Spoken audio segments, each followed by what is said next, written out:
Welcome to Pieces for My Puzzle. I am your host, Nikki Ship, and I'm excited to be sharing with you my life with a son on the spectrum. This podcast is for anyone who is looking for quick tips and perspective, but most of all, for hope and inspiration. So sit back, relax, and let's put the pieces together.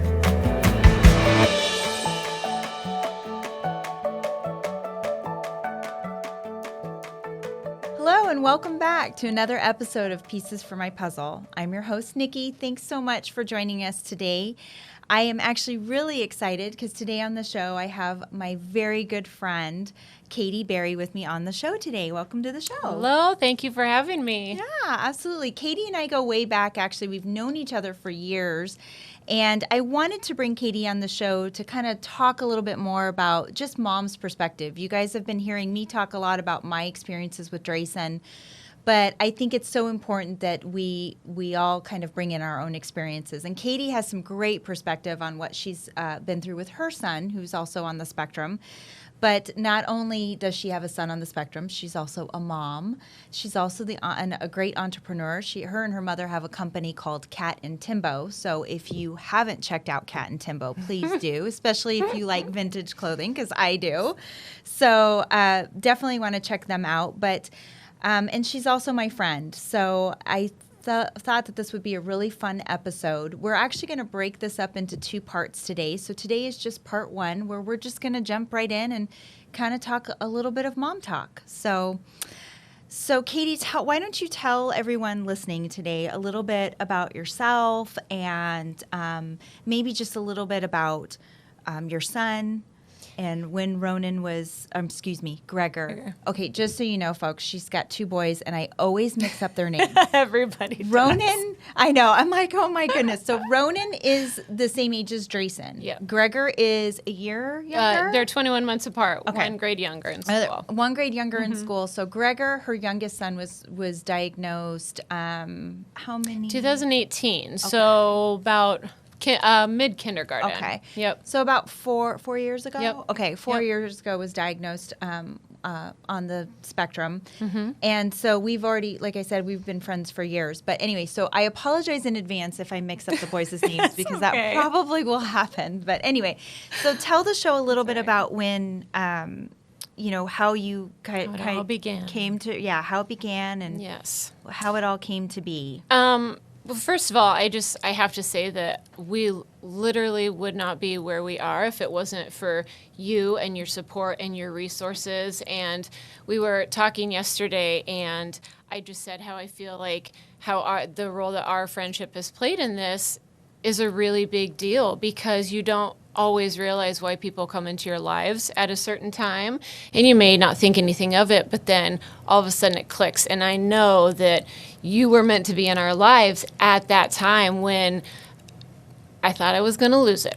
Yeah. So when Gregor was about 3, I was kind of making some new mom friends that had kids similar age, and I'll never forget, I was at a play date at a girl's house. We were acquaintances, didn't know each other well at all, and her son was on the spectrum. I didn't know this, though, one of her other children, and she was watching Gregor and her son play, and she says, I hope you don't get offended by this. And I thought, oh boy, what is she going to say? She goes, have you ever thought that he might be autistic?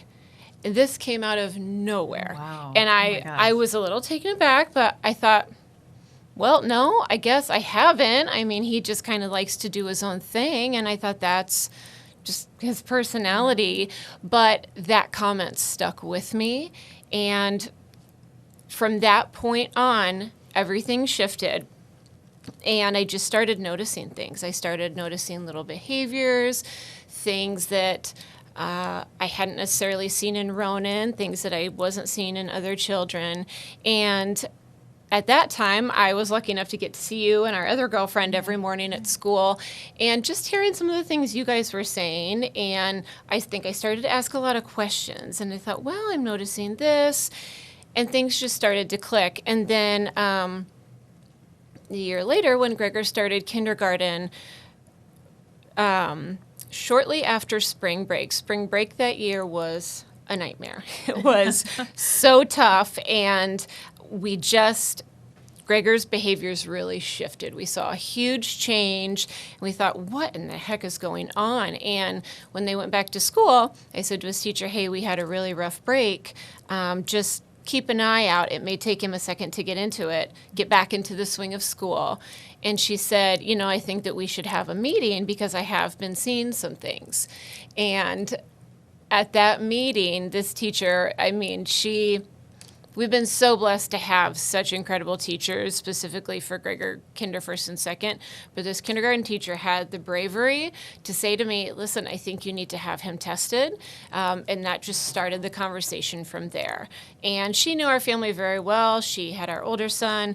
And if she hadn't point blank said that. Just to do it. Right? Yeah, I needed someone to tell us, you're not imagining these things. You do need to have him tested. Right. And that's really where it all started. Which I think is so amazing to hear because, we've talked about how much we respect our educators and our teachers and everything that our teachers do. But there is a fine line for them to say whether or not, I think you should have your child tested.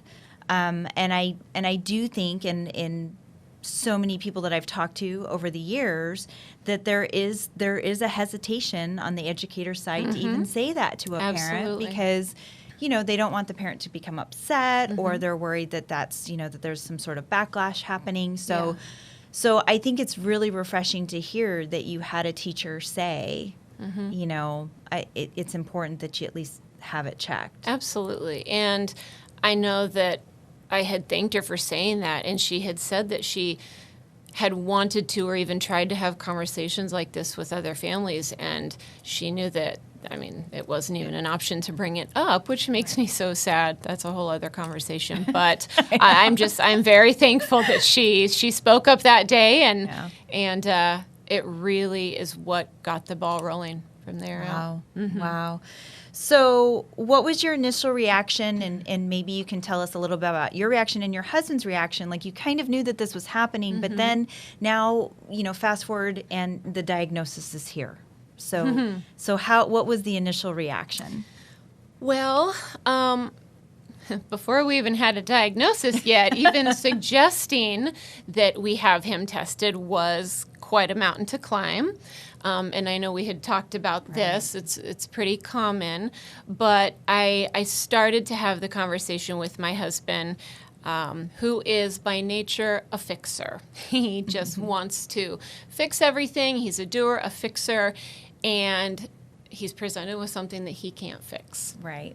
And at first I think he thought I was crazy and there's nothing wrong with him. They want to just label him all these things. And it obviously was not that. That was just a defense mechanism for him. But if this was going to happen, it was going to be up to me to make it happen. And so did some research and found a place to get him tested, and we made the appointment. And my husband was still very, very apprehensive. He wasn't happy about it. Right. He was really wrestling with how to feel. My perspective was, all right, this train is in the station ready to go. Either you're coming with me or you're not. Right. And this is what we're doing, full steam ahead. And I almost didn't really have time to process how I thought about it because I thought, okay, we got to get this figured out and what's the next steps. Whereas he was kind of like, okay, let's look into this. But then, no, this isn't reality. There's nothing wrong. Right. So you kind of went into mom mode. Yep. What do we need to do? Went into action mode, and he wasn't really sure. He would be very defensive about it at times, and then other times be talking through solutions with me, and then be mad about it. Get angry about it, right. Yeah. So we were pretty much on polar opposite ends of the spectrum. No pun intended. No pun intended. So now as this starts progressing, the diagnosis comes through, and you feel maybe some sense of relief, I'm guessing, because you have an answer kind of as to why these behaviors and things are happening. Yes. And so how does that affect your husband? So once we had that diagnosis, so this was the summer after kindergarten, we were able to get him tested, had the diagnosis, really had a lot of respect for the doctor, really trusted her. She was just a wealth of information. I was still like, okay, we have what we need now. What do I need to do to take action? And you and I had so many conversations about what to do next. Many conversations, yeah. He was still in a lot of denial about it. Yeah. And I don't mean that in a bad way. I mean just, you have a child and you have all these hopes and dreams for what their life's going to look like. Right. And then to have that erased, and guess what? Things might look a little different. Yeah. Can be a very hard pill to swallow. And not that I did not have a tough time with it, but he really struggled with it. Yeah, it was hard for my husband too. It was hard for Pat. He was kind of in a daze almost. Yeah. I noticed, and just it was me. I felt like I was the one in command, in the command seat, trying to delegate all these things that we needed to kind of, go through. Yeah. And he was just kind of, I don't want to say coasting, but almost just a little bit like glazed over. I think Pat was in shock for a little while, and like you said, all of those things that he thought he was going to be able to do. Right. And he was he's made comments about that before too. He's like, I can't just go out in the backyard and throw a football with my kid. Yeah. And my husband, but for those of you listening, my husband's was the athlete, was active, played football, was in track, and did all sorts of things like that growing up. And I think for him to not feel like he would be able to do those things with Drayson was it was devastating for him. Yeah, it's almost a little bit of a grieving process. You grieve that idea, like what the idea of what is. it was going to be like. Yeah. Yeah. Nope. That's For so sure. true. That's so true. So, how were you able to cope when you first learned about the diagnosis? I think just in general, I'm a very open-minded, very gray area type of person. Yeah. My husband's a complete opposite. Not that he's not open-minded, but he's very black and white. He's Right. very numbers guy. I think a lot of men are. I think that's just kind of our nature in general. But coping, I wanted to learn as much as I could. It's like, give me all the information, and then I'm going to sort through it. I'll remember just being at your house countless times and you busting out the big binder and showing me, like, you have to be organized. You need, just giving me a place to start and giving me little bits of information to just kind of add to the collection that was my growing knowledge of this, and just the resources and places to start. I think the more I learned that there was support out there, that did really help me start to accept it. I knew there's nothing I can do to change it. How can I support him? Right. What is going to be the best way to support him? And just the more encouragement I felt, it really helped make it easier. Wow. And then the real fight began. I know. That's just the beginning, folks. Oh, boy. Yay. So what advice would you have for parents that, I've talked to, and I've told you this, I've talked to so many parents, and you see even the difference with with types of parents, right? You see some parents that are really, really proactive, and then you see parents that almost retreat. And sometimes I think that could be fear-based, the fear of the unknown, the fear of having to do more or look for things, or and you feel defeated, right, in the beginning. And so, Very. What advice would you give to parents that are dealing with maybe a new diagnosis? They maybe aren't as proactive as maybe they could be. And how do you think that it's something that they need to do first for themselves in order to move forward? Or what advice would you have for parents in order to be okay with dealing with a diagnosis? I think first and foremost, for us, it was remembering and recognizing that he is not autism. That's not who he is.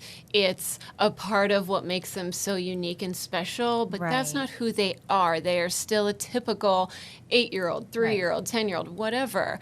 And I think realizing that really helped. Like, he's still Gregor. He still has this personality, Yeah. but there's this other little bit sprinkled in, Yeah. and it's just what makes him unique. And I think remembering that helps tremendously. Right.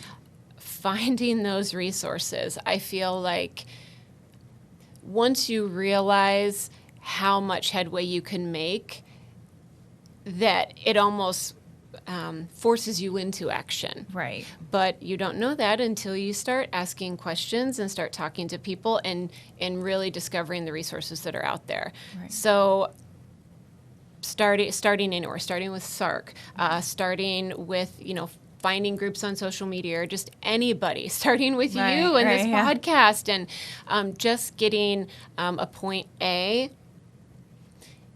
You don't have to have it all figured out. I'll never forget when you told me that. You don't have to have it all figured out. I still don't have it all figured out. Right. I mean, I feel I like still don't, every yeah. week it's something new. Yeah.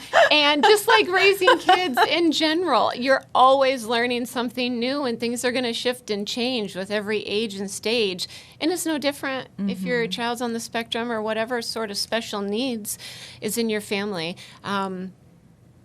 But you have to keep going. You have to keep going. You can't pass it off to someone else to take care of.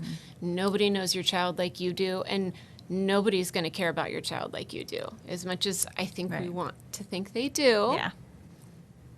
Right. Another story. Yeah. But we have to take full ownership of that as Yeah. parents and be that advocate. As scary as it seems, we can do a lot of things Yeah.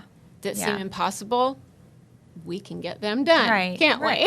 we? Yes, we can. Yes, we And can. I think too, it's, and I've expressed this before on the show before, you go through those points of frustration and anger, and I have wholeheartedly been on the front lines of that too, and when you get that, I have felt that I've used part of my frustration to drive me to learn more or figure out a solution or do yeah. more or all of those things. And so I think that that's something that I've really tried to do in order to be in a good mindset for him, for Drayson, because I sometimes I worry for me personally as a parent, if I'm not in the right mindset, Yep. how can I do these things for my child? 1,000%. And so I think that, people go, oh, well, I just get so frustrated. So do I. Right. So do I. We're a parent. Yeah, I'm a parent. I mean, Hello. it's just on a daily basis with any kid. Yeah. I Yeah. mean, some of the shit that we have to go through, you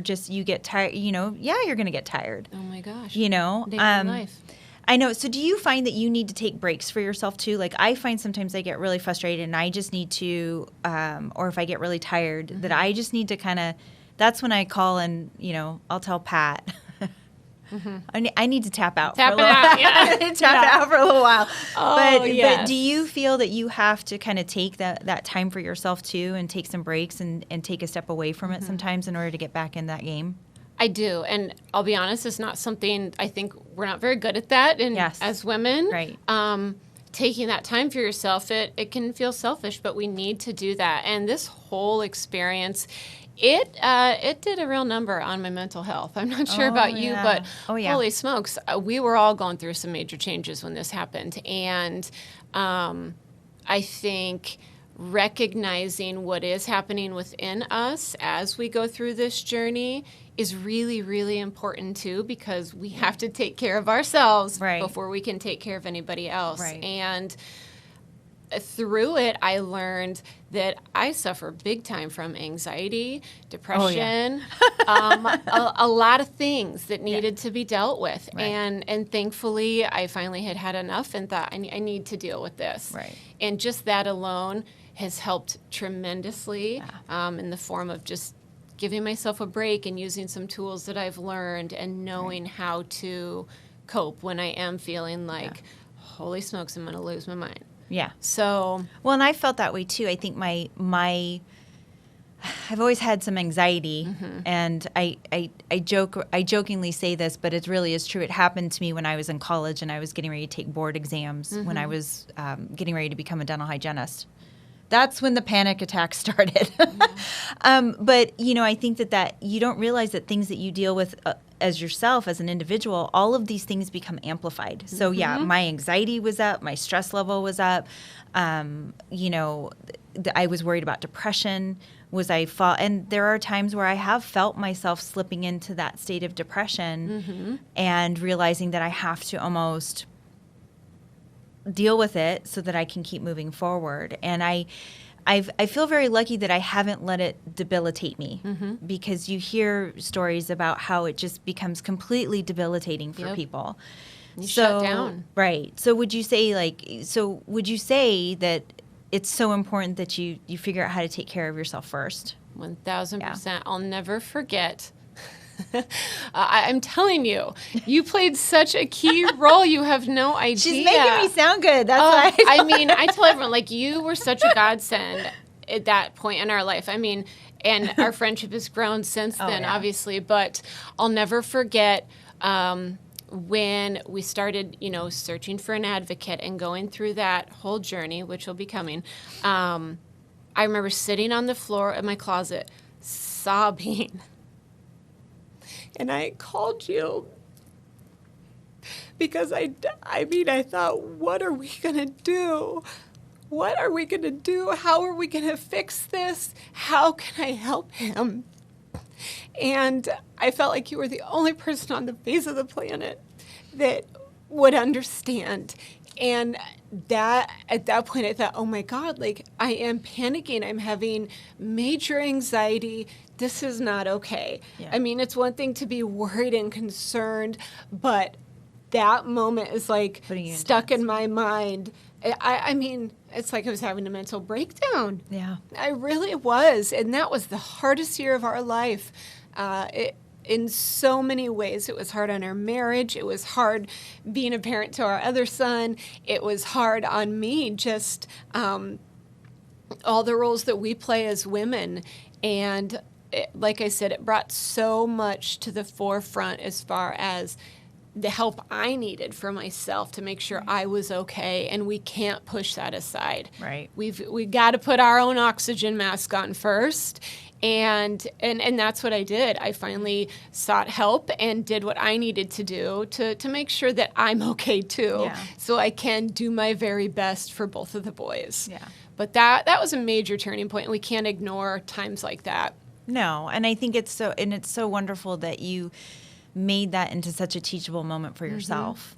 You know, I think as individuals, when we're learning and constantly growing and evolving in our own way, that's the beauty of life, in my opinion. You know, I don't ever want to just stay where I'm at. Right. I want to constantly keep growing and going. Absolutely. And gain that understanding. And I understand that I remember that conversation so vividly as well. And I remember even feeling, you know, knowing that I knew how that felt and what you were going through. It was like, you know, I felt that heartbreak, and it was almost like I started to feel that heartbreak for you, but I felt it because I wholeheartedly, because I know what that feels like. Yeah. Absolutely. And I knew that you had been through the fight that we were entering into. Yeah. And if anybody was going to help us through it, it was going to be you, at least to point us in the right direction.